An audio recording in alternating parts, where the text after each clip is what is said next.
Alors tout d'abord, je vous souhaite la bienvenue à toutes, bienvenue à tous. Je vais vous donner quelques petits conseils, petites consignes techniques, si vous le voulez bien. Je vais vous demander tout d'abord d'éteindre vos portables ou de les mettre en silencieux, parce qu'on est quand même nombreux. Merci d'ailleurs d'être aussi nombreux dans un petit village comme ça, c'est ce que je disais avec monsieur le maire. Je trouve ça vraiment, je trouve que c'est une belle initiative. Déjà, merci à lui de m'avoir accueilli dans sa commune. J'ai presque envie de dire avec ferveur, hein, parce que ça fait 2 ans qu'il me dit il faut venir, il faut venir. Et donc, voilà, les conditions sanitaires n'étant pas réunies, on a dû reporter. Mais là, c'est avec vraiment une grande joie que je suis présente ici à vos côtés ce soir. Merci d'être aussi nombreux. Donc, voilà la première consigne. Et la deuxième petite consigne, enfin, une question en tout cas, il va y avoir des photos qui vont être prises. Si quelqu'un ne souhaite pas du tout apparaître sur les photos, n'hésitez pas à le signaler à monsieur le maire qui est debout là-bas derrière. Voilà. Pour ma part, j'ai mis en route ici mon écran d'ordinateur qui va enregistrer toute la conférence ainsi que la session de médiumnité publique. Ce qui vous permettra, si vous le souhaitez, ultérieurement, hein, parce qu'il va me falloir rentrer, télécharger tout ça, mais enfin, dans quelques jours, si vous le souhaitez, vous pourrez retrouver le contenu complet de cette conférence sur ma chaîne YouTube qui s'appelle Mélanie Médium. Voilà, je crois qu'au niveau consigne, on est OK. Donc, je vais me présenter, puis je vais vous présenter un petit peu le contenu de la soirée. Donc, je m'appelle Mélanie Delaudier. Je suis médium depuis 11 ans maintenant. J'ai 41 ans. J'ai découvert la médiumnité tout à fait fortuitement. J'ai acheté une maison hantée. J'ai acheté une maison habitée, va-t-on dire. Il a commencé à se passer des choses dans la maison. Et puis, à l'époque, mon époux me disait oui, j'ai entendu quelqu'un qui me parle dans le babyphone. Et là c'était la grosse crise de rire parce que initialement, moi, on m'aurait dit, tu viens ce soir au cabaret de Cuirieux, il y a une soirée médiumnique. J'aurais dit, non, mais tu déconnes là ou... Pour moi, c'était de la bêtise, c'était des conneries, c'était du charlatanisme même. Donc, il y avait pas de médiumnité dans ma vie. Sauf qu'à un moment donné, elle s'est invitée tranquillement. Voilà, on est emménagé. Et effectivement, il commençait à se passer des choses et on a beau être rationaliste, on a beau toujours essayer de trouver des excuses, oui, mais ça doit être le chat qui ouvre la porte. Le lendemain matin, tu te réveilles, ah ben non, le chat est dehors. Bon.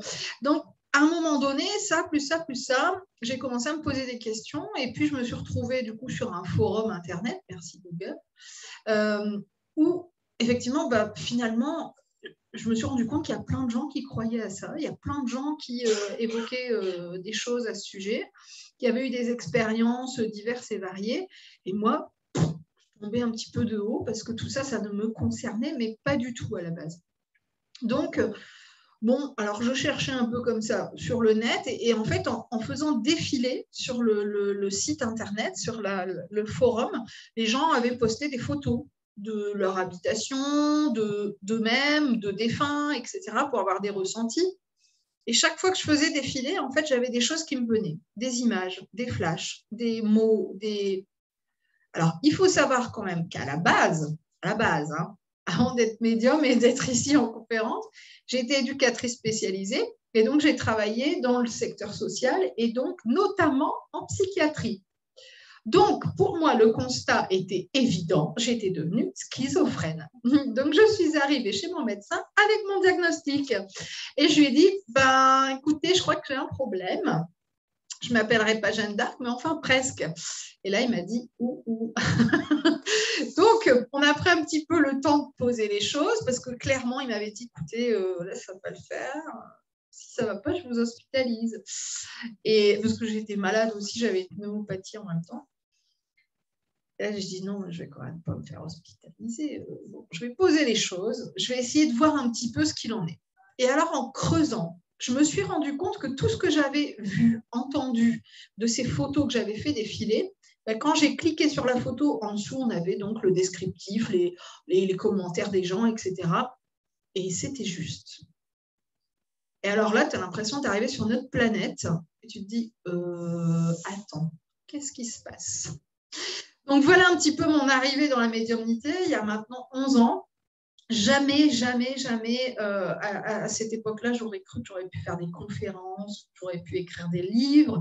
Ça s'est vraiment imposé à moi et comme je viens de vous l'expliquer, du jour au lendemain.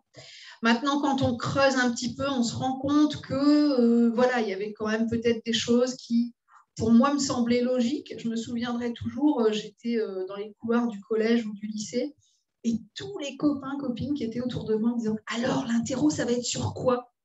Et moi, je leur donnais toujours les trucs, au moins les 3/4. Je disais, il va y avoir ça, ça, ça. Et pour moi, c'était du bon sens, en fait. Je disais, mais c'est logique, enfin, on a appris ça. Donc...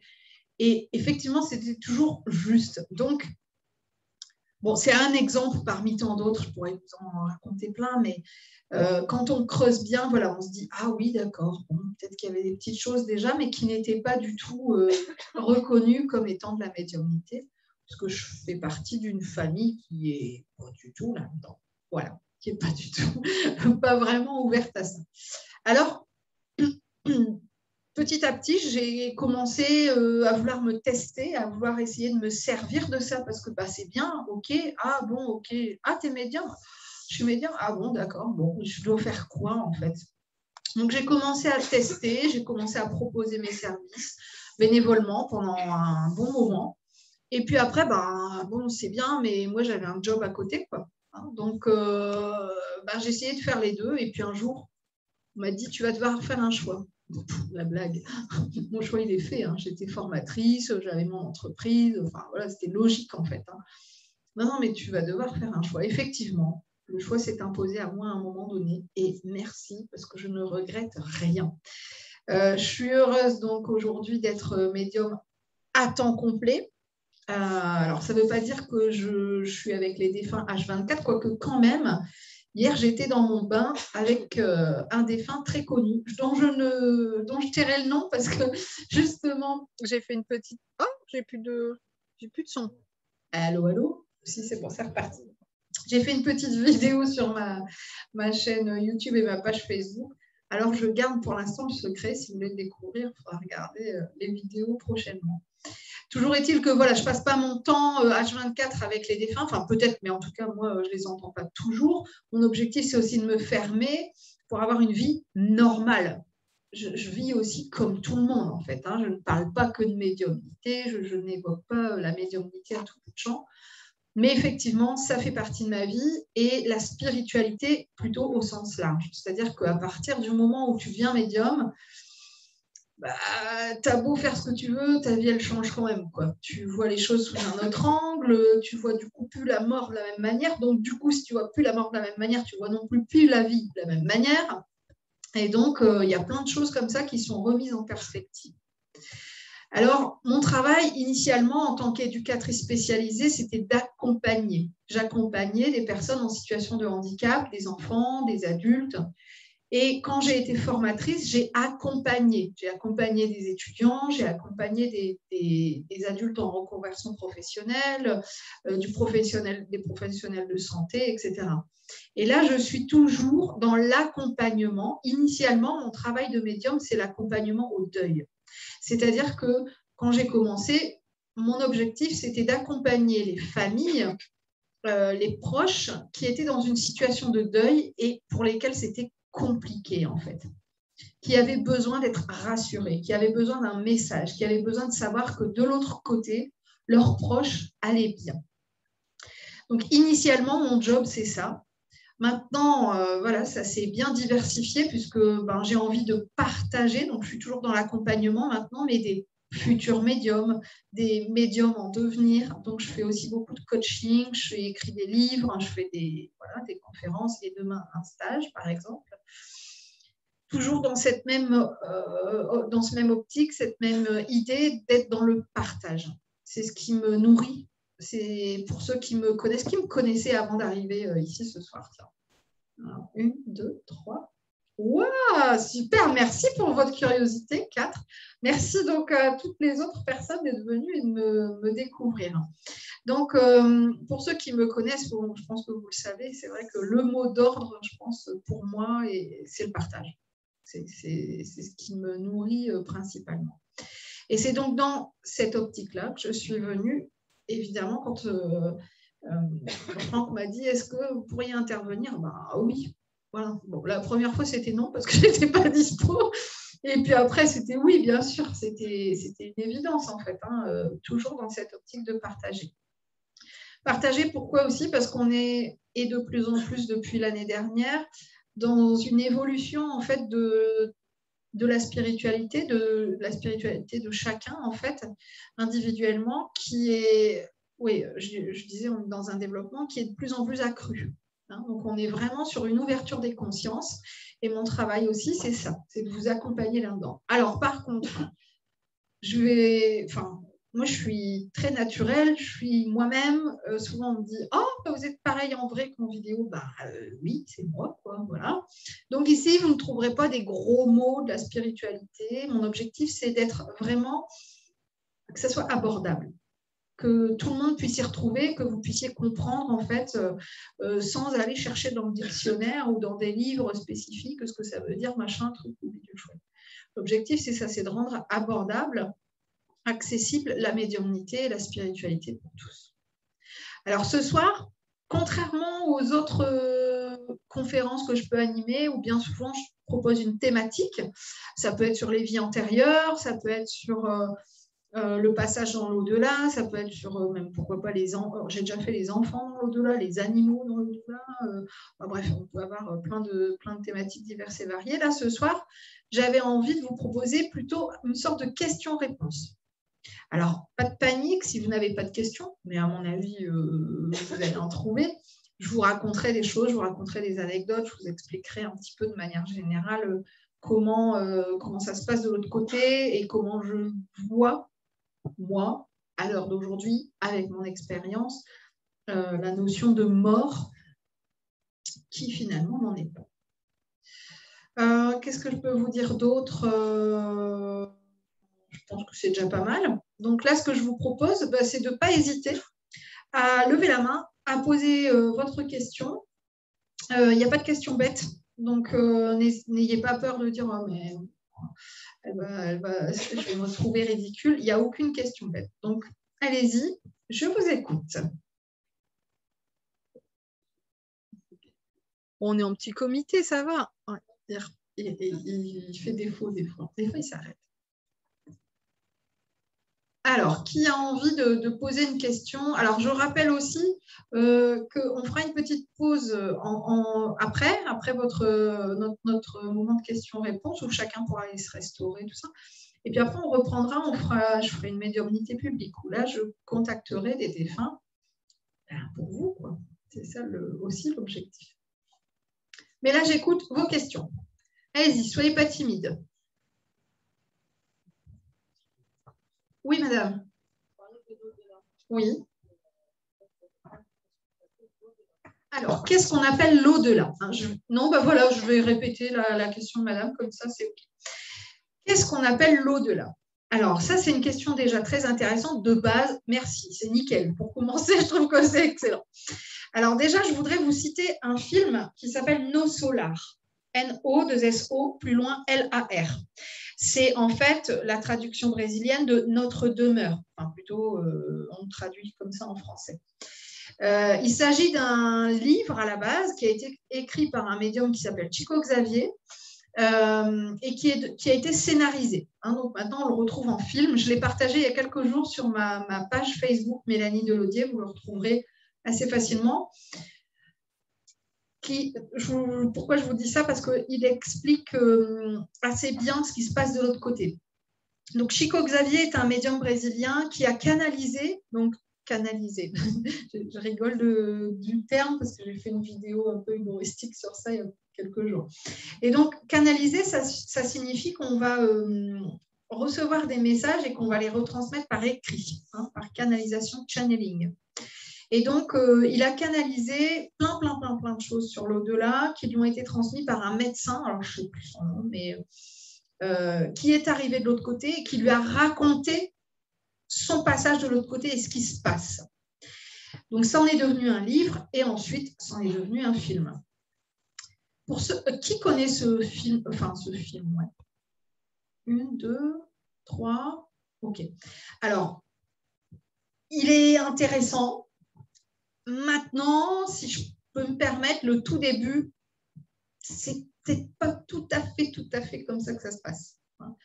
Alors, le début est très noir. Après, voilà, c'est un film, donc il a fallu scénariser. Voilà, je vois, oui, bah, il a fallu scénariser les choses. Je vais vous expliquer donc grossièrement ce qu'on y retrouve. Dans ce film No Solar, on va montrer un petit peu les différentes étapes qui peuvent, j'insiste bien là-dessus, parce qu'on aurait tendance à croire avec ce film que c'est comme ça systématiquement pour chaque défunt. Or, ça n'est pas le cas. Donc, toutes les différentes étapes qui peuvent, que l'on peut retrouver de l'autre côté. Alors, la première scène du film, elle se trouve dans ce que l'on appelle le bas astral. Qui a déjà entendu parler de ce terme? Le bas astral. Alors, le bas astral, c'est ce qu'on pourrait vulgairement et chrétiennement appeler l'enfer, si on veut. Bon, je vais faire un malheureux raccourci comme ça. Donc, on voit effectivement des âmes qui sont perdues. Je raconte le film, mais je vais vous donner ma version après. Elles sont, bon, c'est assez noir, c'est assez sombre, elles pleurent, il y en a qui crient, il y en a qui sont prostrées, machin. Et donc, on voit régulièrement alors ce que nous, on appelle des guides spirituels, qui viennent les chercher. Il y en a qui suivent et puis il y en a qui ne suivent pas. Voilà, il y en a qui ne veulent pas, qui ne sont pas prêts.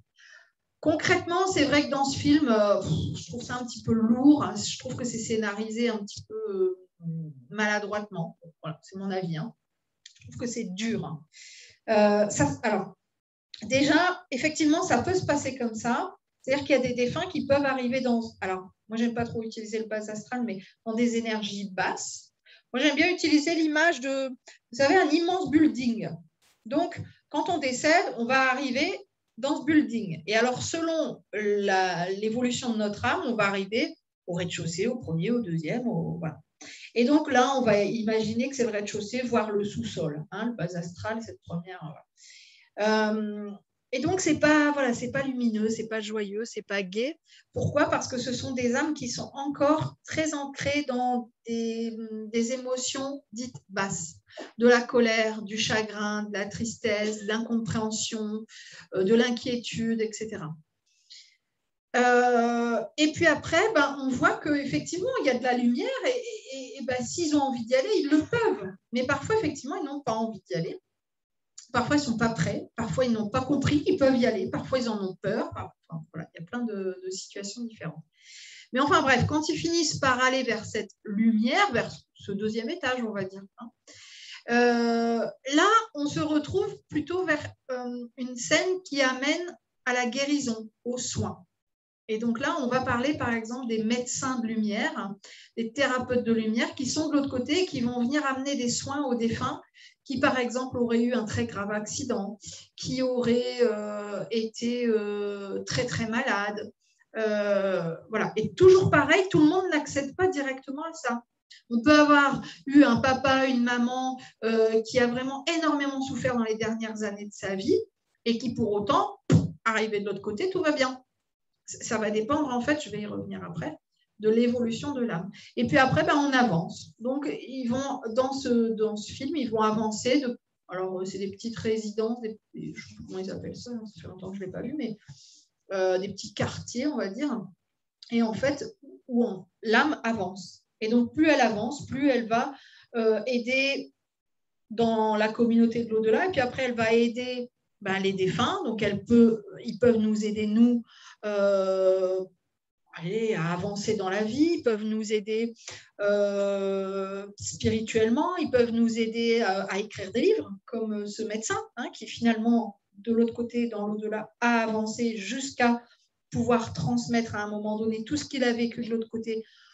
pour ce médium, hein, et qu'on puisse savoir un petit peu ce qui se passe. Alors moi, quand je l'ai vu, ce film, j'avais déjà quelques années de médiumnité derrière moi et je me suis surprise plusieurs fois à dire « Ah oui, c'est ça, je l'ai vu moi aussi ». Donc, j'ai retrouvé, scénarisé, des choses que moi aussi, les défunts m'avaient montrées. Donc là, c'est plutôt rassurant de dire qu'on ne se raconte pas n'importe quoi. Donc concrètement, l'au-delà, c'est un autre état d'être. Un jour, un défunt m'a dit, c'est simple, pour comprendre ce qui se passe, pour comprendre la mort, je vais vous donner un exemple. Très concret, très symbolique, vous allez très vite comprendre. Vous avez un bloc de glace, okay, un gros glaçon. Ça, c'est solide, d'accord? Le glaçon, si on retourne au collège, c'est l'état solide, okay? C'est le corps physique. Si vous mettez ce glaçon dans une casserole, vous faites chauffer. À un moment donné, ça va devenir liquide, mais vous laissez chauffer. Ça va devenir liquide, liquide, liquide, et puis à un moment donné, qu'est-ce qui va se passer? Ça va s'évaporer. Et donc, votre casserole, elle sera vide. Où est passé ce glaçon?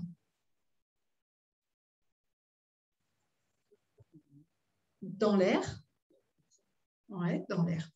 Dans l'air, sur les fenêtres, sur nous, etc. Donc, on va retrouver de la vapeur, on va retrouver des gouttelettes qui finalement, elles-mêmes, vont disparaître de notre vue, hein, de notre vision. Mais pour autant, ce glaçon, il n'a pas disparu complètement. Ces molécules, elles ont juste changé. Vous comprenez un petit peu l'image? Et ça, je trouve que c'est le meilleur exemple. C'est un défunt, hein, qui m'a raconté ça un jour. Il m'a dit, voilà, tu veux comprendre? Tiens, je t'explique. Et là, je fais, waouh, trop bien.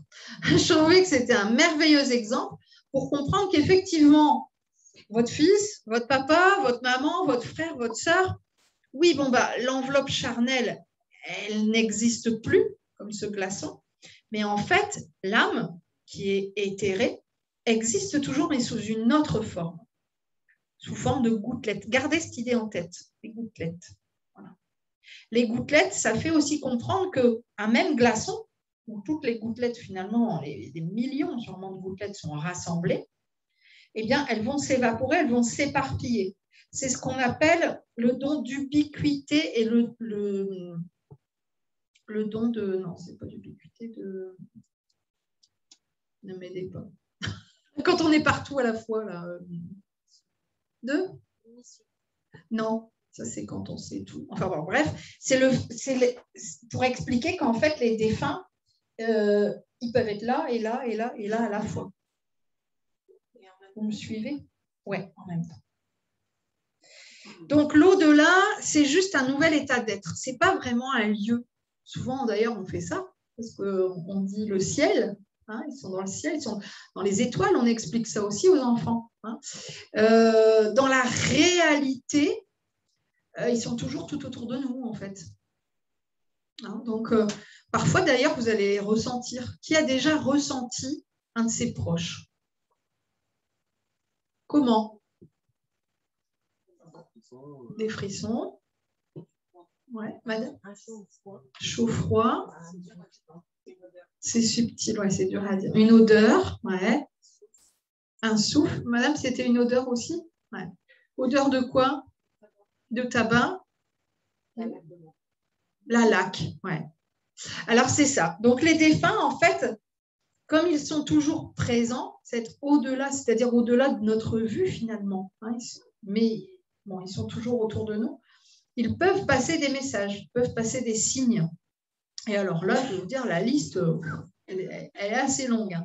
On peut avoir effectivement des odeurs, on peut avoir des frissons, on peut avoir aussi sur le point de l'œil. Punaise, j'ai cru voir quelqu'un, et puis après on se retourne, on ne voit plus personne, mais on peut avoir aussi une sensation. On sent qu'il y a quelqu'un, on se retourne, bon, mince.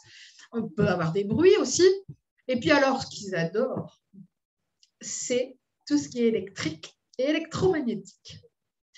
Les lumières, là on m'a dit encore l'aspirateur, la télé qui s'allume la nuit toute seule, on ne sait pas comment elle s'allume.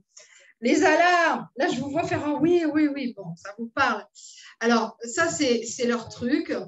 Internet. Alors là, peut-être que ça sera intéressant. Moi, je dis toujours aux gens quand ils écoutent mes vidéos de contact défunt, parce que maintenant, il y en a des dizaines, des centaines sur ma chaîne, d'écouter avec des oreillettes ou un casque, parce qu'ils peuvent aussi se manifester. Et alors ça, c'est, allez, quasiment sur toutes mes vidéos de contact défunt, on entend les défunts. Ça va être des petits mots, oui, non, merci. Alors, bon, là, j'ai pris la photo d'une petite jeune fille qui s'appelle Manon. Je la remets là parce que c'est vraiment elle est importante dans ma vie de médium et dans mon cœur. C'est une défunte et elle a une énergie tellement forte que sur la première vidéo et donc la première séance que j'avais faite avec sa maman, elle parle tout le long. C'est comme si on était à trois au téléphone. C'est juste impressionnant. Et à la fin, mais on l'entend que quand on regarde la vidéo. C'est ce qu'on appelle la TCI. Et à la fin, je dis à sa maman, vraiment, je remercie Manon d'avoir été présente. Enfin, voilà. Et là, quand on écoute la vidéo, on entend « je t'en prie ». C'est un exemple parmi des dizaines et des centaines. Hein. Donc, si ça vous rend curieux, n'hésitez pas à aller écouter. Et on l'entend sans casque. Hein. Là, c'est vraiment… Donc, il faut savoir que sa maman, je l'avais au téléphone. J'étais seule chez moi. Je fais toujours mes séances seule. J'ai une maison individuelle. Il n'y a pas de risque ni de possibilité voilà, d'avoir des bruits ou autre.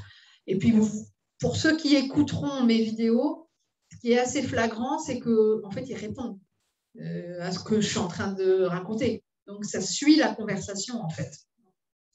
Donc, pour Manon, il suffit d'aller sur ma chaîne YouTube, Mélanie Médium. C'est une vidéo qui date, hein, celle dont je suis en train de vous parler. On l'entend tout le long et surtout à la fin où elle dit « je t'en prie ». Et après, tout simplement, vous allez sur ma chaîne YouTube. Voilà, vous tapez Manon, vous allez trouver aussi une vidéo un peu plus récente où alors là, elle parle aussi tout le long. Alors, je parle de Manon, mais sur toutes mes vidéos, on entend des voix. Plus ou moins subtilement. Pour Manon, ce n'est pas subtil du tout. Elle est très, très présente. Tout ça pour vous dire que voilà, les défunts ont plein de façons de se manifester. Et je pourrais encore vous en raconter plein. Par exemple, vous êtes en train de penser à votre oncle qui vient de décéder. Et là, paf, à la radio, il passe sa chanson préférée. Vous voyez, c'est des petites choses aussi comme ça. Hein.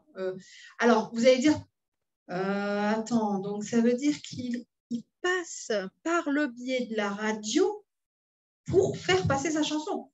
Non, en fait, il va passer par notre esprit. C'est dans notre esprit qu'il va venir s'insinuer juste avant, parce que lui, il sait ce qui va se passer à la radio. Il sait. Donc, il vient vous connecter à lui juste avant pour vous dire « Wouhou, je suis là, t'as vu ?» Donc, ça, c'est un exemple, mais il y en a d'autres. Hein. Moi, j'adore aussi, c'est quand ils interviennent par la télé. Alors ça, au début, je ne comprenais pas. Hein. Je me disais, mais comment c'est possible? Et en fait, par exemple, vous parlez de quelqu'un ou vous parlez de quelque chose, ça marche aussi en dehors des défunts. Hein. Ça marche pour plein de choses. Et puis là, la télé est en bruit de fond, ou même dans les dessins animés. C'est extraordinaire. Et là, vous entendez une confirmation. Oui, c'est ça. Ou alors, ils disent le même mot que vous venez de prononcer. Enfin, quand on y est attentif, des fois, c'est assez flagrant. Alors, donc l'au-delà, voilà, moi j'aime bien le visualiser comme ça, comme un peu une tour. Et donc les défunts vont venir évoluer dans cette tour, ce building, selon leur niveau d'évolution d'âme. Alors, je vais tout de suite vous dire comment et pourquoi, parce que sinon, ça va peut-être pas être très clair. De manière générale, je pense que si vous l'avez un petit peu compris, on ne meurt pas vraiment. Hein, on va avoir une expérience sur Terre et on retourne de l'autre côté. Parce qu'en fait, notre vraie maison, c'est là-bas, hein, c'est pas ici. Hein. Ici, on vient expérimenter des choses, tout ça, mais ensuite, on remonte chez nous. Alors, dans la spiritualité, on appelle ça la source de toute chose. Et donc, on va aussi retrouver du monde de l'autre côté. Donc, on va retrouver des gens qui sont décédés, qu'on aimait aussi très fort. Et puis, on va retrouver ce qu'on appelle nos familles d'âme. Bon, je ne vais pas m'étaler là-dessus parce que ça serait vraiment une autre conférence. Mais... Et donc, en réalité, on va venir s'incarner, retourner, s'incarner, retourner, s'incarner, retourner. Voilà. Oh, bon, bien sûr qu'on peut. C'est même pas qu'on peut revenir, c'est qu'on n'a pas le choix.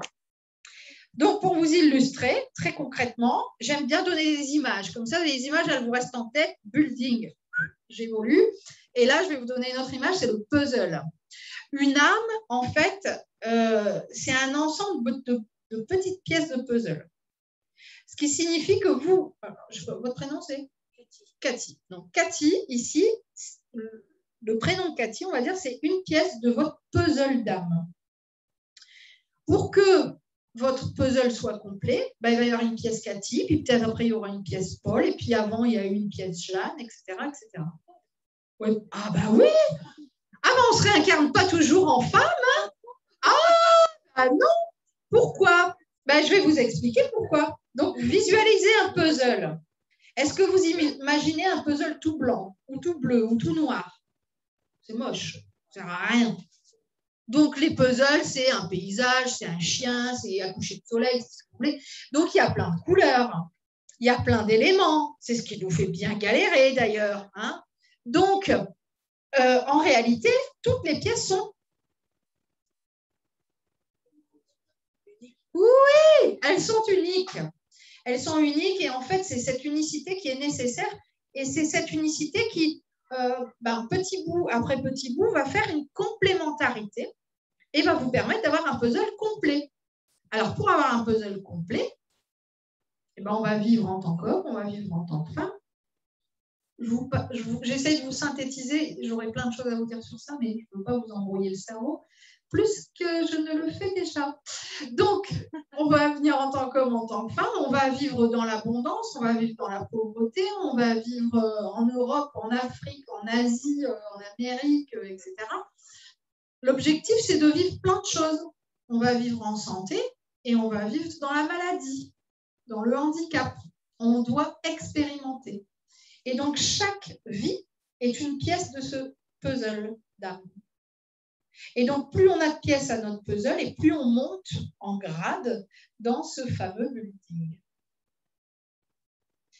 Est-ce que vous me suivez toujours? Est-ce que ça va?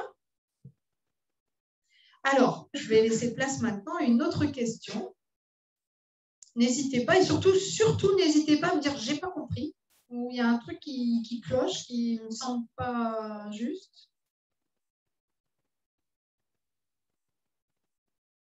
Madame qui se cache là-bas derrière pour pas que je la voie. Alors, qui a une question? Allez-y. Excellent. Est-ce qu'il y a des défunts qui parfois ne veulent pas venir nous parler? Alors, je vais répondre en deux temps. La première, est-ce qu'il y a des défunts qui ne veulent pas parler? Oui, il y a des défunts qui ne veulent pas parler. Je vais vous donner un exemple que j'ai vécu. Il y a des défunts qui ne peuvent pas parce qu'ils n'ont pas encore assez d'énergie. Et il y a des défunts qui ne veulent pas me parler. Donc, en fait, ça fait 3. Donc, il y a des défunts qui ne veulent pas parler. Moi, je me souviens, à une époque, je faisais des médiumnités à une dizaine, une quinzaine de personnes. Les gens se réunissaient. Alors, c'était quelqu'un qui recevait chez lui, et puis, voilà, des amis, des machins. Et donc, je venais faire une médiumnité chez cette personne. Et là, on arrive autour d'une dame. Je lui dis, votre mari ne veut pas vous parler. Ah, elle dit, ça ne m'étonne pas. OK. Et j'ai insisté parce que c'est frustrant en tant que médium. On se dit, je me trouve bête, quoi. Alors d'aujourd'hui, je ne le verrai plus de la même manière parce qu'avec l'expérience, j'ai compris tout ça et grâce à lui aussi, grâce à ce jour-là. Mais il était têtu. Non, je ne parlerai pas. Et en plus, elle avait une question très précise à lui poser. Alors ça, faut bien comprendre que j'ai fait une vidéo qui s'appelle SAV médiumnique. Je crois que c'est celle où je dis médium ou voyant, où j'explique que ce n'est pas le supermarché. Hein, on ne vient pas leur poser des questions. Parce que des fois, j'ai des trucs farfelus. Hein. Je vous assure qu'en 11 ans, je pourrais aussi écrire un livre là-dessus. Mais là, elle avait une question très précise à lui poser et il était hors de question pour lui qu'il réponde. Donc, il était là. Il était présent, il me parlait, mais il ne voulait pas lui répondre. Bonsoir, bienvenue. Donc, en réalité, il il y a des défunts, effectivement, qui ne veulent pas parler. Voilà, pour X ou Y raison, ce qui leur appartient d'ailleurs. Il y a des défunts qui ne peuvent pas parce qu'ils n'en ont pas encore l'énergie. Donc, parfois, ça m'est déjà arrivé. Là, j'ai une séance en attente depuis plusieurs mois. J'ai dit à la dame, pour l'instant, il n'y a pas moyen. Je ne peux pas communiquer avec ce défunt. Une fois, il y a un défunt qui m'a montré comme un genre de pile. Ils ont une pile à recharger de l'autre côté. Ils doivent se recharger eux-mêmes en énergie. Quand la pile est complète ou presque, c'est OK, ils peuvent venir. Ça demande beaucoup d'énergie parce qu'en fait, ils vont redescendre en vibration. Et moi, je vais monter en vibration. On va se retrouver dans ce que moi, j'appelle le sas médiumnique. Mais de manière générale, ça leur demande quand même du chemin, ça leur demande de l'énergie, du boulot. Et donc, certains n'en sont pas capables ou pas encore capables. Donc, parfois, on doit patienter. Et puis après, il y a des défunts qui ne vont pas vouloir communiquer avec moi, qui vont aller choisir un autre médium. Ou alors, qui vont communiquer avec moi vite fait, bien fait, ils vont dire « Ah, mais moi, en fait, je voudrais lui parler directement. » Et là, je dis aux gens « Bon, en gros, débrouille-toi. » Ah oui, moi, je ne sais pas faire. Si, il va falloir l'écouter. Donc, ça peut être par l'écriture, ça peut être par la canalisation comme ça direct. Il faut savoir qu'effectivement, les défunts choisissent leur médium. Donc, il n'y a pas de hasard. Quand on avance un petit peu dans la spiritualité, ça c'est une phrase qu'on répète à longueur de temps. Il n'y a pas de hasard, il n'y a que des rendez-vous. Bon, c'est Paul Éluard, mais c'est vrai, c'est tellement vrai en fait qu'on s'en rend compte. Vous n'êtes pas ici par hasard, je ne suis pas ici par hasard, je ne suis pas dans tel hôtel par hasard. Enfin voilà, toute rencontre a un sens en fait. Parfois on ne le perçoit pas tout de suite, puis parfois ça fait sens voilà, quelques temps après. Merci pour cette question. Alors, qui a une autre question? Toujours autour de la médiumnité, les contacts défunts. Oui?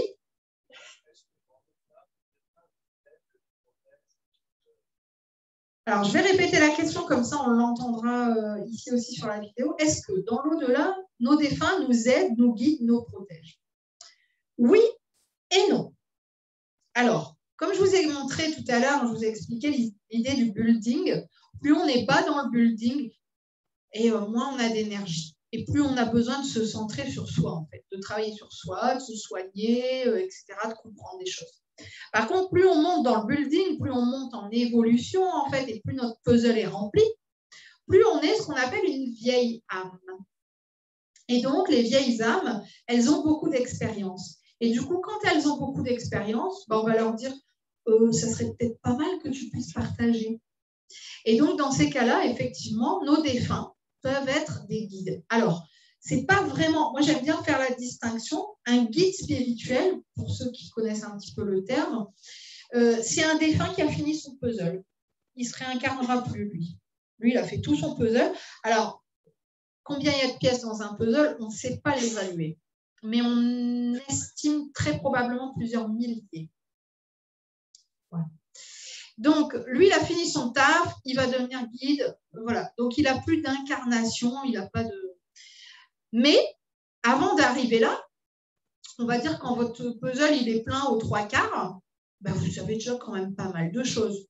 Vous pourriez commencer à être un peu stagiaire. Donc, c'est ce qu'on appelle des défunts protecteurs. C'est des guides stagiaires. Vous voyez, donc entre deux incarnations, les défunts peuvent soit aider leurs proches, leur famille, soit aider... Moi, j'ai déjà vu des défunts qui me disaient moi, j'œuvre auprès des enfants malades. Moi, j'œuvre auprès des auteurs, des écrivains. Moi, j'œuvre auprès des médiums. Enfin, voilà, donc ils peuvent avoir des missions comme ça. Hein. Après, ils peuvent aussi être près de nous. Donc, sans forcément être des guides, ils peuvent nous protéger ou nous protéger dans certains moments de notre vie. Je me souviens de quelqu'un qui m'avait partagé le fait qu'un jour, elle a failli avoir un accident, cette dame, et en fait, elle me dit, j'ai senti qu'on poussait mon pied sur le frein. Elle a vraiment senti quelqu'un qui appuyait sur son pied. Elle me dit, si je n'avais pas eu ça, je serais peut-être morte, parce que, voilà, elle n'aurait peut-être pas survécu à l'accident. Donc, il leur arrive effectivement parfois de nous filer un coup de main, nous filer un coup de pouce. Et alors ça, c'est un exemple très concret, très, très palpable, hein, elle l'a senti. Hein, donc, voilà. Mais il y a plein de fois où, en fait, ils nous aident, mais on ne s'en rend pas compte. Ils vont nous faire passer par tel chemin, on va avoir l'intuition, l'idée, et on évite un accident, mais on ne le saura jamais, en fait. Hein, donc, il y a plein de façons aussi comme ça pour eux de nous aider. Et puis, il y a aussi des moments où, en réalité, ça va être plus subtil. Donc, ils vont essayer de nous passer des messages dans des rêves, dans des synchronicités, hein, des choses qui se répètent, et où en fait, ils vont nous dire, allez, vas-y, suis ce chemin-là. Ça peut être un petit caillou en forme de cœur, ça peut être plein de choses. Et justement, c'est intéressant cette question parce que j'ai eu en séance ces jours-ci un médium, un défunt, qui me disait mais en fait, vous n'écoutez quasiment rien de ce qu'on vous dit, parce que même quand on vous le dit, vous ne suivez pas les consignes. Et là, une belle pensée pour Manon, parce qu'elle m'a encore dit des choses il y a quelques semaines que je n'ai pas écoutées. Et donc, je me retrouve, paf, le nez dedans. Et le défunt mystère qui est venu hier, pareil, il venait aussi rappeler un petit peu ça, d'écouter ce qu'ils nous disent, parce qu'ils ont une sagesse et une connaissance que l'on n'a pas. Alors, je vous invite à découvrir une très, très grande dame. Je me demande si elle n'est pas de votre coin. Il me semble qu'elle est du 02. Nicole Dron. Non, ça paraît personne. Il me semble qu'elle est du 02. Enfin, elle est de chez nous, hein, elle est des Hauts-de-France. Saint-Quentin, bah voilà. Donc, Nicole Dron. L'histoire de cette dame est juste extraordinaire et pourtant tellement simple. Lorsqu'elle était jeune, et là pour vous situer, je ne veux pas dire de bêtises, mais elle doit avoir à peu près 80 ans, cette dame. Quand elle était jeune, elle a vécu ce qu'on appelle une EMI, une expérience de mort imminente. En fait, elle a eu un problème de santé suite à un accouchement, et puis elle s'est retrouvée hospitalisée et elle est morte quelques secondes. Hein. Et d'ailleurs, son livre, elle a un de ses livres qui s'appelle 20 secondes d'éternité, je crois. Donc, elle est morte très, très peu de temps, hein, mais en fait, elle s'est vue monter de l'autre côté. Et on lui a montré des choses, on lui a expliqué des choses. Et elle le relate depuis dans son ouvrage, dans ses ouvrages, parce qu'il y en a plusieurs, mais aussi dans des conférences. Alors là, maintenant, bon, sa santé et sa fatigue ne lui permettent plus forcément de faire des grandes conférences comme ça, mais elle en a fait. Et elle fait encore en visioconférence d'ailleurs. Et c'est extrêmement intéressant parce qu'elle explique qu'au tout début, quand ça lui est arrivé, à l'époque, il fallait mieux pas parler de ça, quoi, hein, parce qu'elle aurait pu être enfermée. Hein, putain, elle est folle. Et en réalité, elle a vu des choses.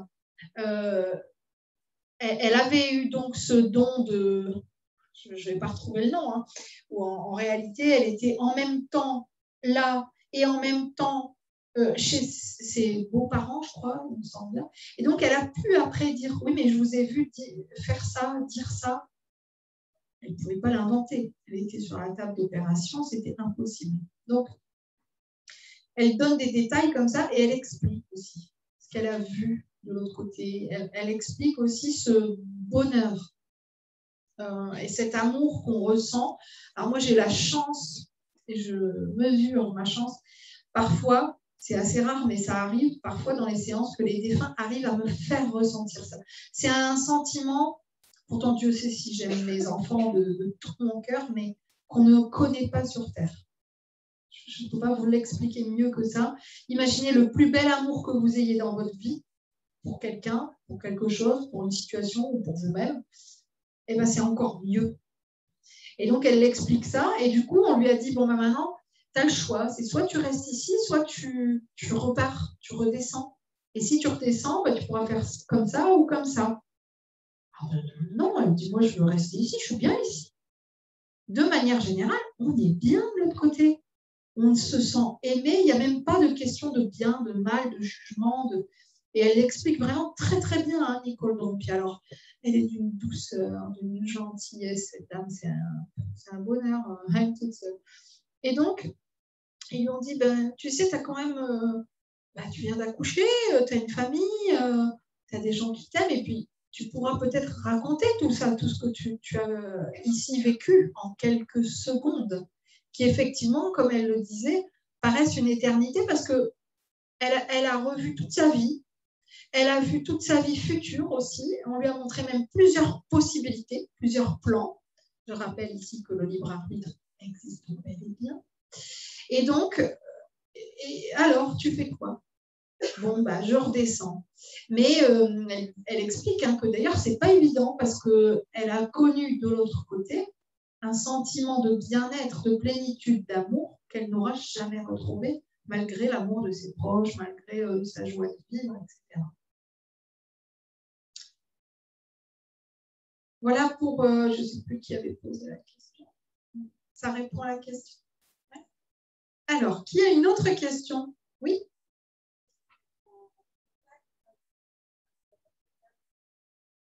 Alors, je répète ici pour qu'on l'ait sur la vidéo. Donc, est-ce qu'il est possible d'être en contact avec des défunts qui n'appartiennent pas à notre famille? Ben oui, sinon je ferais pour l'autre. Tout simplement, en fait, oui, on peut être en contact avec des défunts qui n'ont rien à voir avec nous ni avec notre famille. Si c'est le cas pour vous, il va peut-être falloir vous pencher sur votre propre médiumnité. Alors d'ailleurs, je me permets de faire une extension. On est tous médiums, hein, tous. Donc, je ne sais pas combien on est là, ici, une trentaine, une quarantaine. Vous êtes tous médiums. Hein. Voilà. Donc, je vais répondre à votre question. En réalité, ça n'est pas un don. Hein. Moi, je me bats contre ça, contre ces idées reçues depuis toujours, depuis le début de ma médiumnité. Ça n'est pas un don que certains ont et d'autres n'ont pas. Hein, et cette idée d'élite me répugne au plus haut point. Donc, on a tous ces capacités-là d'entendre, de voir, d'écrire, trouver des messages par canalisation, etc. Ça se développe, ça se travaille. Alors forcément, je ne vous dis pas que tous, là, ici, vous allez en faire votre vie, vous allez en faire votre boulot, vous allez faire des conférences, écrire des bouquins. Ce n'est pas ce que je vous dis. Je vous dis juste que vous allez tous, on a tous ces capacités-là d'intuition, de troisième œil, de clairaudience, de clairvoyance, de clairconnaissance et bien d'autres. On les a tous. Ça se travaille. Donc, voilà, c'est pas...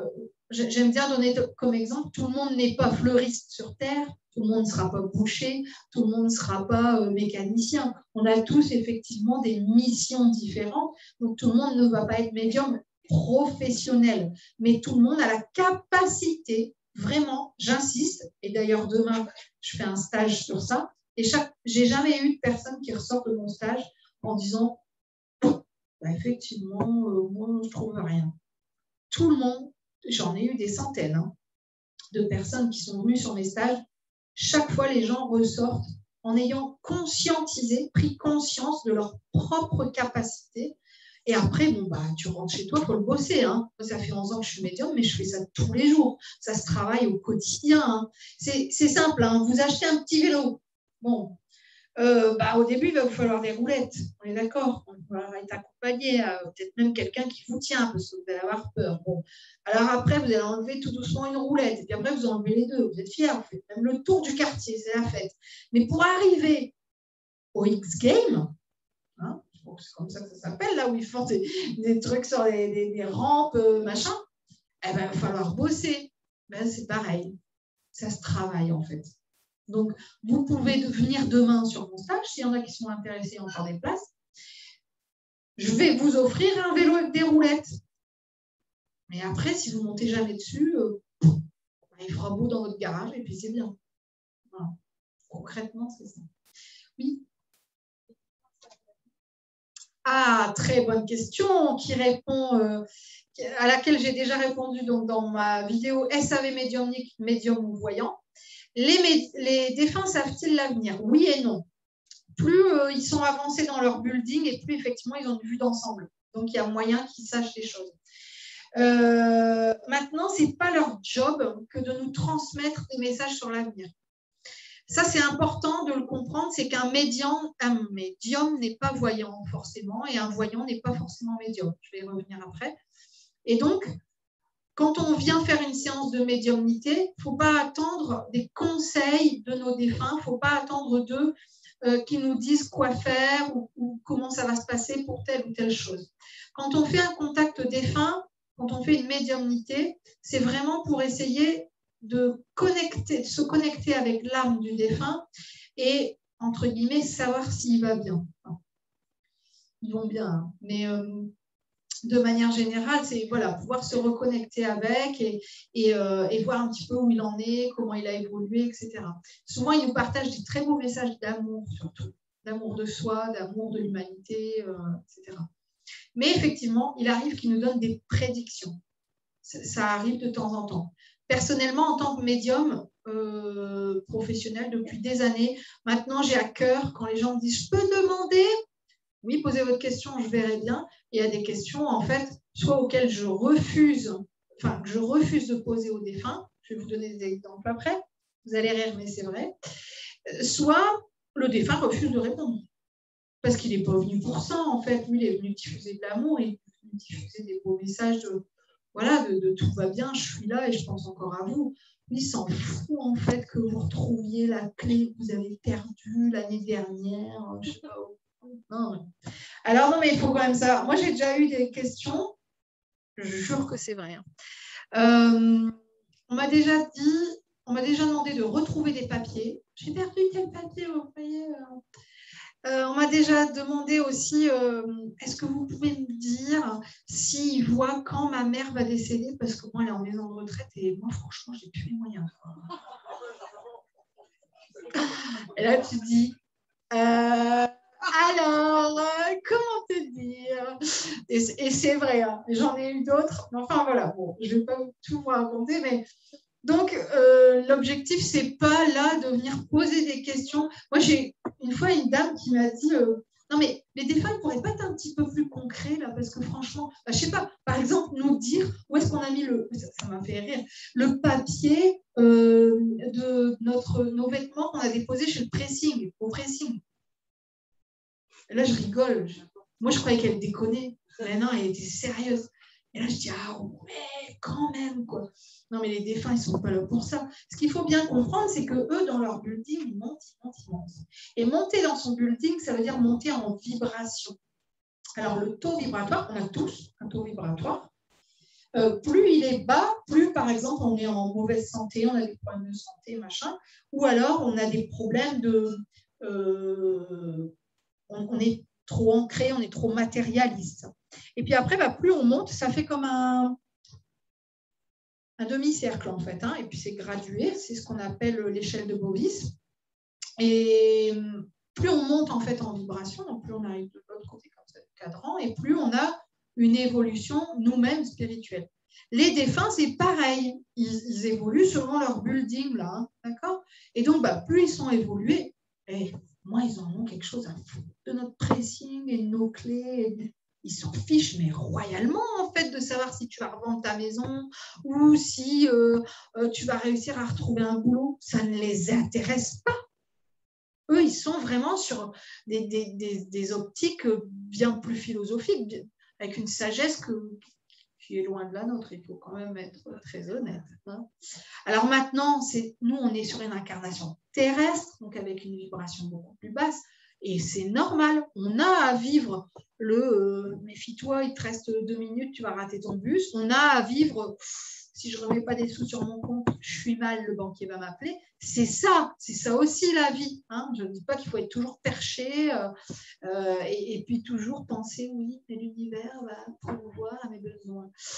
Oui, enfin, la première personne à pourvoir à tes besoins, c'est toi, hein, d'abord. Hein. Donc, si tu ne te bouges pas le cul, l'univers ne va pas le faire pour toi, les défunts, encore moins. Mais voilà, donc on peut leur poser des questions, ils y répondent ou ils n'y répondent pas, et puis voilà, plus ils vont être élevés, en fait, moins ils vont répondre à des questions, je vais dire, matérialistes. Maintenant, ça m'est aussi arrivé sur des séances, ça m'arrive assez régulièrement, que les gens n'aient pas le temps de poser leurs questions, que le défunt y répond. Et le défunt va parfois donner des conseils. Là, je crois, sur une séance cette semaine, il avait donné une prédiction pour l'année prochaine pour la dame, alors qu'elle ne m'a rien demandé. Mais moi, on me donne, je donne. On me donne, c'est que je dois transmettre. Ça répond à votre question? Alors, tout à l'heure, je disais, il y a une différence quand même entre un médium et un voyant. Un médium n'est pas forcément voyant et inversement. J'ai fait une petite vidéo rigolote sur ça. Je vous inviterai à la regarder. Alors, c'est SAV médiumnique, bonjour. Voilà. Et donc, c'est un petit peu sur le ton de l'humour, mais pour expliquer en quelques minutes, souvent c'est entre 3 et 5 minutes, quelques concepts de base dans la médiumnité. Mais tout le monde n'est pas censé le savoir. Alors moi, je prends ça sur le ton de l'humour pour un petit peu justement désacraliser tout ça, démystifier, arrêter de se prendre le melon parce qu'on est médium ou qu'on est voyant. On ne sait pas plus de choses que les autres. On a juste un petit peu plus accès aux informations un peu plus vite. Disons que nous, on prend l'autoroute, vous allez y aller à dos d'âne, quoi. Voilà, c'est ça tout simplement. Mais vous pouvez y accéder. Donc, un médium, initialement, à la base, c'est quelqu'un qui va contacter les défunts. Un voyant, c'est quelqu'un qui fait de la voyance. Donc, par les cartes ou par des flashs. Un médium n'est pas forcément voyant. On a des médiums qui ne font que du contact défunt, qui ne font pas du tout de voyance. Ce n'est pas leur truc. Et inversement, un voyant n'a pas forcément contact avec les défunts. Et puis après, il y en a qui font les deux. C'est variable. Et il y a des. Alors, dans la médiumnité, il y a aussi plein de médiums, types de médiumnité différentes. Il y a des médiumnités. Alors, par exemple, moi, je vais travailler beaucoup par flash, avec des photos, des choses comme ça. Je travaille aussi par écriture intuitive. On a des médiums qui vont travailler par écriture automatique. Donc là, ils sont limite en transe et ils écrivent. On doit même leur passer les feuilles parce que ils écrivent comme ça à la file, à la file, à la file. C'est ce qu'on appelle une incorporation ou incorporation partielle. En fait, c'est le défunt qui va venir utiliser la main et le crayon pour passer des messages. Puis après, on a de la TCI. Comme je vous ai dit tout à l'heure, parfois, on peut récupérer des messages audio sur des bandes. On a même ce qu'on appelle des K2 ou des spirit box, qui sont des petits boîtiers comme ça, où on pose une question. On entend comme un peu, vous savez, la radio qui grésille. Et les défunts arrivent par cette fréquence-là, en fait, à se manifester au niveau vocal. Et puis après, on a de la TCI visuelle. Alors là, ça, vous pouvez tous aller regarder sur vos photos. Les défunts se manifestent aussi sur nos photos. Alors, le must du must, je regarde madame, c'est dans les lunettes, les verres de lunettes. On a maintenant la chance, avec nos smartphones, de pouvoir zoomer, de pouvoir agrandir. Et c'est des fois extraordinaire de se rendre compte qu'il y a un visage dans un verre, dans des lunettes, dans une vitre de four, dans un miroir. Voilà.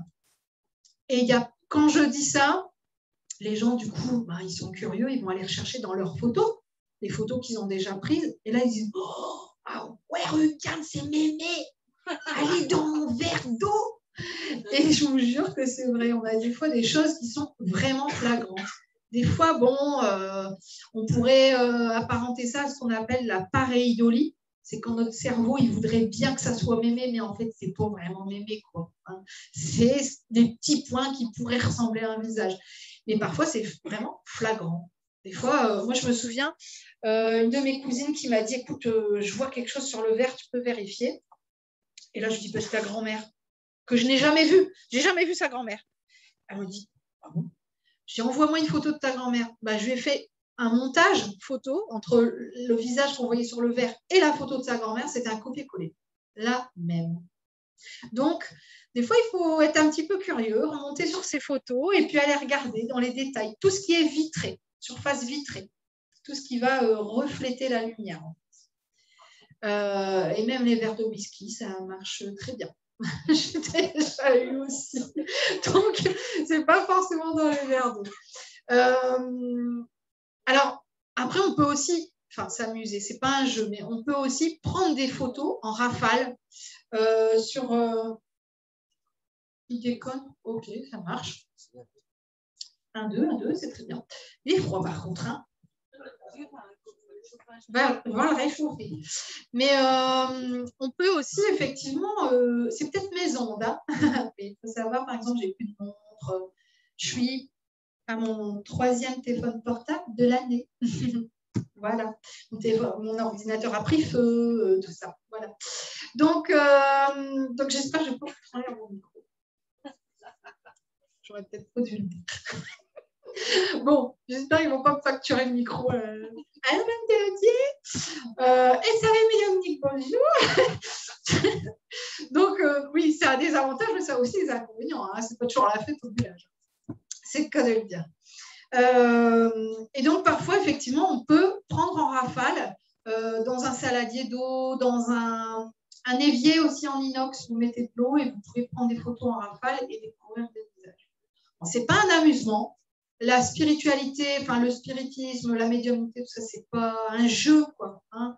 C'est vrai qu'il y a des jeunes, souvent, je vais dire des jeunes parce qu'ils veulent découvrir, qui font du Ouija, qui font avec les verres, etc.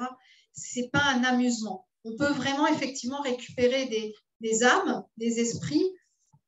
Certains disent errants ou à vibration basse, qui ont envie soit de déconner un petit peu, soit qui ont plein de choses à dire parce que ils ont des énergies encore lourdes, de colère, de tristesse, de chagrin, et ils se disent « Ah, une porte ouverte, yes, vas-y, c'est bon, je vais pouvoir communiquer. » Et en fait, celui qui est là avec son Ouija, il ne sait pas vraiment faire, donc il va... le défunt, après, lui, il attend. Et donc, il peut rester dans les lieux. C'est en ça que c'est dangereux. La médiumnité, le spiritisme, le Ouija, les cartes, les machins, il n'y a rien de dangereux en soi. Mais, comme toute chose, ça va demander de la précaution, ça va demander de la préparation, ça va surtout demander beaucoup de déontologie, de respect, d'éthique.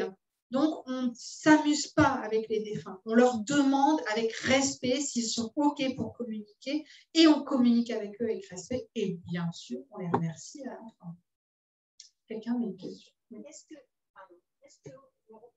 que l'on peut communiquer avec des défunts qui ont été incinérés? Alors, je répète donc pour la vidéo. Est-ce qu'on peut communiquer avec des défunts qui sont incinérés? Oui, parce qu'en réalité, c'est le corps physique qui a été incinéré, mais l'âme, elle est toujours accessible. Et d'ailleurs, je vais me permettre d'étendre et d'élargir la question. On me demande souvent si on peut communiquer avec une âme qui s'est réincarnée. Vous savez, cette histoire de le petit puzzle de Cathy, je ne vous le souhaite pas, mais il est remonté. Bon, voilà, désolé, hein, elle est partie, elle est décédée. Bon. Et puis, elle a décidé de se réincarner en Paul, ce fameux Paul. Bon, et alors, du coup, je ne peux plus communiquer avec Cathy. Si, parce qu'en fait, sa pièce de puzzle, elle est remontée. Donc, elle est accessible à vie, quoi. C'est open bar, quoi. Donc, quelqu'un qui serait décédé et qui aurait fait le choix de se réincarner, on a quand même encore accès à son petit bout de puzzle et on peut quand même communiquer. Oui. Maintenant, j'ai deux questions. Maintenant, c'est très bien, deux questions, allons-y. La première question, c'est lorsque vous voyez sur des photos, sur des défunts qui apparaissent, oui. Ça signifie quoi exactement? Alors, lorsqu'on voit un défunt qui apparaît, par exemple, sur une photo, qu'est-ce que ça signifie? Qu'il est là. Qu'il est présent. Alors, parfois, ça va être flagrant. Vous allez dire, oh, c'est papy. Voilà. Vous allez reconnaître tout de suite un défunt parmi vos proches. Et puis, parfois, vous ne voyez pas qui c'est. Oui, parce qu'en fait, on en a tout le temps autour de nous. Là, si on prenait des photos, il serait présent, en fait. C'est parce qu'on ne le voit pas. Rappelez-vous le glaçon. Il y a plein de petites gouttelettes, on ne les voit pas. Hein. On ne les voit pas forcément. Hein. Ils sont dans l'air. Donc là, c'est un peu la même chose. Quoi. Hein, donc, c'est pour montrer leur présence. Deuxième question. Des fois, pour ma part, j'ai l'impression d'avoir déjà fait ou d'avoir déjà vu des choses. Ouais. Est-ce que ça peut venir d'une réincarnation? Cette histoire de déjà vu. Punaise, j'ai déjà vu ça, j'ai déjà entendu ça. Voilà. Alors, il y a plein de théories qui circulent autour de ça. Il y a effectivement la possibilité de se dire, en fait, j'ai déjà vécu cette scène, mais vraiment, et je viens revivre la chose, et du coup, paf, l'espace d'un instant, j'en prends conscience. Il y en a qui disent qu'en fait, on aurait des vies parallèles, donc à peu près la même vie, mais sur un autre espace-temps, une autre planète, un machin, et qu'à un moment donné, paf, ça switch, et comme on vit à peu près la même chose de l'autre côté, on en prend conscience. Les scientifiques disent qu'en fait, c'est parce que tout simplement, notre cerveau est lent, ce fameux cerveau lent, et donc, Et donc, l'œil a déjà vu effectivement la scène, mais l'information n'a pas encore été remontée et traitée au cerveau assez rapidement. Et donc, il a cette impression de bah oui, je l'ai déjà vu. Oui. Bon, ça, c'est l'explication scientifique. Concrètement, moi, je ne me positionnerai pas parce que je ne sais pas trop. Je n'ai pas de réponse encore à ça.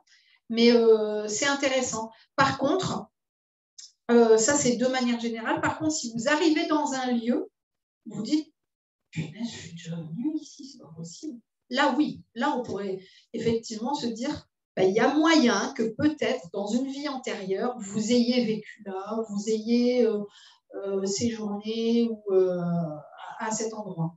Ça, c'est par rapport au lieu. Hein, là, je parle par rapport au lieu. Et aux personnes aussi, d'ailleurs. Oui.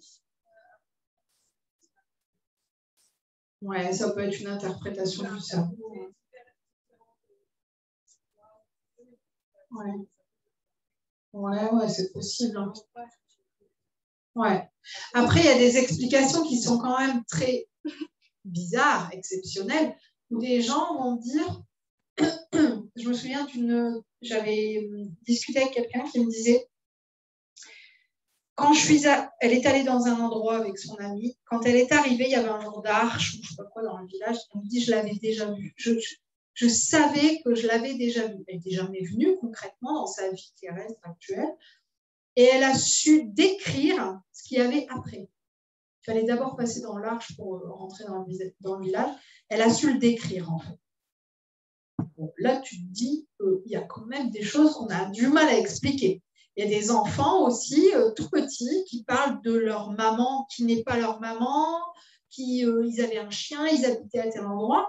Et il y a quand même des centaines, voire milliers de cas qui ont été répertoriés sérieusement, où il y a eu des recherches qui ont été faites, où effectivement, l'enfant connaissait les prénoms, le lieu, le nom du chien, etc. Quoi.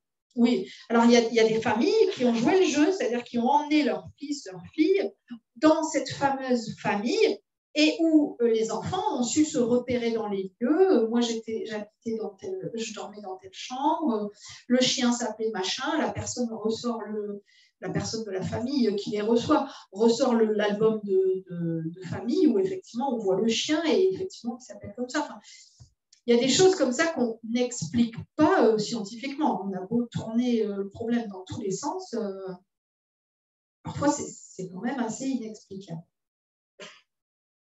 Alors, est-ce qu'il vous reste une ou deux questions avant qu'on fasse une petite pause? Oui? Quand vous faites des séances, ça se passe comment concrètement? Vous voyez quelque chose, ça se manifeste de quelle façon? Alors, comment se manifeste ma médiumnité? Je parle bien pour moi, hein, parce que tous les médiums ne vont pas fonctionner de la même manière. En fait, en réalité, moi, j'ai pas mal de chance, j'ai opté pour le pack complet. Donc, en réalité, je vais beaucoup travailler avec la clairvoyance, la clairaudience, donc je vois, j'entends, je vais y revenir. Mais j'ai aussi la clairconnaissance, c'est-à-dire, paf, j'ai des mots qui me tombent. Des fois, j'ai des mots que je ne connais pas. Hein. Là, ils m'ont repris il y a quelques jours. J'ai créé un petit livre que j'ai reçu, alléluia, hier. Donc, juste avant de venir ici. Et donc, il y a une photo dessus et de fleurs. Et donc, je dis à une de mes amies, j'ai mis une photo avec des petits voiles. Et là, ils m'ont repris, non, ce sont des renoncules. Des quoi? Des renoncules. Ben, excusez-moi, mais moi, je ne connaissais pas le terme. Et ça s'appelle la clairconnaissance. Donc, c'est quand on a accès à des informations, on ne sait pas d'où elles viennent, on ne sait pas d'où elles tombent, mais elles tombent. Voilà. J'ai une amie, par exemple, qui est thérapeute aussi, et elle s'est démonter un moteur. Elle me dit, personne ne m'a appris. Je sais faire, je ne sais pas comment je sais faire, mais je sais faire. Ça, c'est la clairconnaissance. Et puis après, on a la clairsentience, où on va ressentir, en fait, par le corps, par le goût, l'odorat. Je me souviendrai toujours une fois en séance de médiumnité. Alors, il faut oser le dire. C'est ça, parce qu'après, il y a... Alors moi, je dis c'est Michel, hein, le mental, qui tourne son petit vélo, là. Je dis au monsieur, écoutez, c'est bizarre, mais il était 15h ou 15h30. j'ai un goût d'œuf mimosa dans la bouche. Œuf mimosa. Et là, il se met à rire, il me dit, c'était sa grand-mère, ma grand-mère ne mangeait que ça tous les jours à la fin de sa vie. Il fallait son œuf mimosa. C'était important pour elle.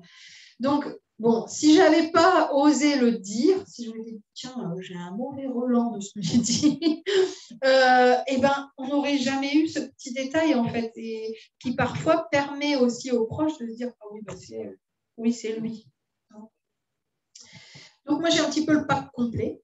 Donc, quand je commence une séance, souvent, je dis, je le vois qui arrive. Alors, pour vous faire comprendre comment je vois, je ne vois pas les défunts comme je vous vois. C'est très, très rare qu'ils se manifestent comme ça. De toute façon, ils ne se manifestent jamais vraiment comme ça. C'est plutôt en transparence. Mais je les vois comme si c'était un souvenir. Donc, si, là, je vous dis, souvenez-vous de votre dernier Noël. Vous vous souvenez de qui il y avait, où vous étiez, ce que vous avez mangé. Vous voyez la scène dans votre souvenir. Ben, c'est comme ça que nous, on voit les scènes, comme si c'était un souvenir. Sauf qu'on sait que ce n'est pas à nous le souvenir, parce que moi, je ne le connais pas, le défunt. Bon. Et, alors, soit c'est par image figée, soit par petite scène. Et puis, j'entends, pareil, si je vous dis, souvenez-vous, là, tout de suite, de votre dernière conversation téléphonique. Rappelez-vous avec qui c'était, la voix de votre interlocuteur, ben, ça me fait le même effet. Donc, c'est en ça, en fait, que les gens souvent croient qu'ils ne peuvent pas avoir accès à cette médiumnité dont je parlais tout à l'heure. Je vous disais, ici, on est tous médiums, parce qu'en fait, ils attendent de voir le défunt comme vous le voyez, d'entendre comme je vous parle, alors que ce n'est pas comme ça du tout.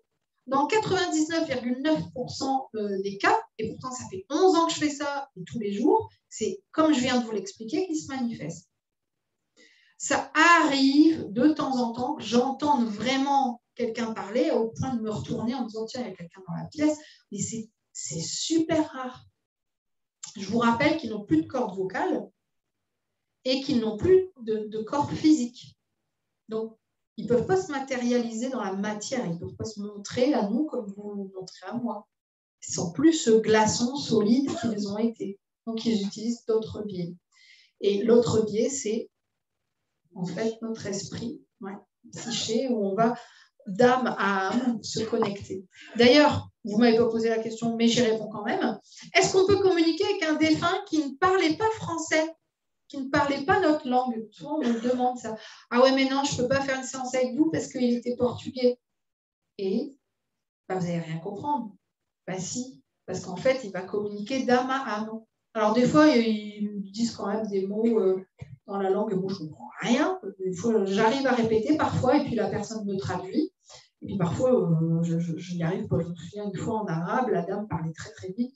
Je dis, je pourrais un peu vous redire, je ne saurais pas répéter. Mais de manière générale, ils vont réussir à montrer des scènes, à faire passer des émotions, faire comprendre des choses aussi au-delà de la langue initiale. Alors, est-ce que vous avez encore une question? Sinon, on fait une petite pause. Plus de questions? Oui. Allez, une dernière. Est-ce que les défunts peuvent se manifester à vous par leur douleur vécue de leur vie? Ouais. Donc, est-ce qu'un défunt peut se manifester par la douleur qu'il a vécue? C'est assez souvent. Et d'ailleurs, des fois, je vais dire, oh, d'un seul coup, j'ai mal comme ça dans la poitrine. Est-ce qu'il est décédé du cœur, un arrêt cardiaque? Oui. Voilà. Tiens, j'ai une douleur à la jambe gauche. Ah bah oui, il a été amputé. Voilà, donc effectivement, ça fait partie de la clairsentience. Dans la clairsentience, on va avoir, si on veut être vraiment puriste, la clair-olfaction, le clair gustatif, le goût. On va avoir la clair-kinésie. Donc là, c'est tout ce qui est touché, mais aussi voilà, douleur corporelle, etc. Et après, on a la clairsentience qui est plus les émotions, vous faire ressentir les émotions. Des fois, je me mets à pleurer, je sais que ce n'est pas moi. Je sais que c'est, je suis désolée, elle me fait ressentir telle émotion. Dans la clairsentience, il y a 4 clairs. Est-ce qu'il y a encore des questions? Oui?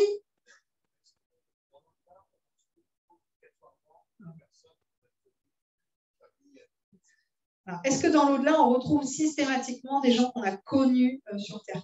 Non, pas systématiquement. Pas systématiquement parce qu'ils ne sont pas forcément au même étage que nous. Hein. Je vais dire, demain, je décède, je ne vais peut-être pas forcément retrouver mes proches, ou alors je vais les retrouver vite fait. C'est comme ici, quoi. On ne se voit pas tous les jours, on ne vit pas tous dans la même maison. Là, c'est pareil, ils vivent chacun à leur étage parce qu'ils ont chacun leur évolution. Donc, on va se croiser, on va, voilà, mais on ne va pas forcément retrouver nos proches. Ça va dépendre de notre propre évolution d'âme de l'autre côté. Et surtout, parfois, on va retrouver des gens, moi, ça m'arrive assez fréquemment. Au début, je ne comprenais pas. Et maintenant, j'ai bien compris pourquoi. Des fois, je décris, je dis, je vois quelqu'un de telle apparence, machin. Ça ne me dit rien.